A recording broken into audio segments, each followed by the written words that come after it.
Many of us can point to a neighbor's house that needs, shall we say, a little sprucing up. But you're not going to believe what some homeowners have to look at day after day in a neighborhood near Clearwater. 8 on Your Side investigator Mark Douglas shows us now from outside a truly disgusting home. This is on Balmoral Drive. So, Mark, it is a mess from what we can see here. Certainly is, and good evening to you, Keith. You know, in years past, I've sometimes spent entire days making the rounds with code inspectors. I've never seen anything quite like this. Check it out.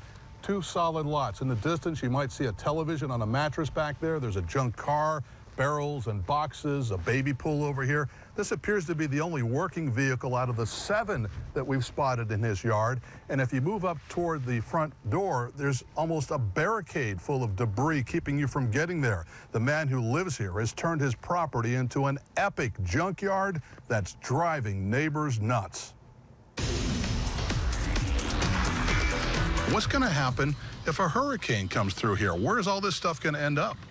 It very well could become flying debris. Neighbors can only hope it does, because it's going to take a hurricane to clean up this mess. I'm sure there are rats and mosquitoes and all kinds of things over there. Maybe so, but we know there are car batteries, cans, seat cushions, boxes, junk cars stuffed with more junk, just for starters. Well, I see a gas tank over there, coolers, reels of hoses, computer equipment.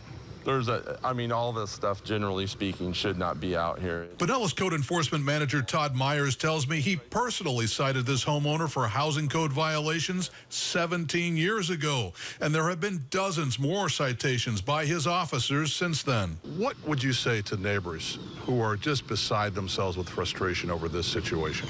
It is just asked that they please be patient. We, the county, are taking action within our authority. Diane Berquist has been plenty patient. She's lived across the street for 31 years.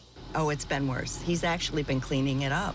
The he in all of this, the man who owns this double-lot homestead on Balmoral Drive, is 77-year-old Edward Potter. Let's see if we can get to Mr. Potter's front door to ask him what's going on here. Hello, Mr. Potter? Mr. Potter? Oh, boy. Mr. Potter?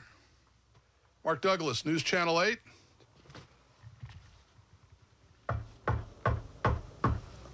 Mr. Potter, are you in there? Okay, I see a lot of pill bottles, home remedies, garden tools, electronics, boxes, books, and something that smells mighty bad. Myers hasn't personally seen Edward Potter in 5 years, but Potter will see one of his officers in court September 26. That's when Potter answers to 7 pending citations, and we'll be there too. I love 8 on Your Side. Maybe you'll love us more after this story. That'd be great.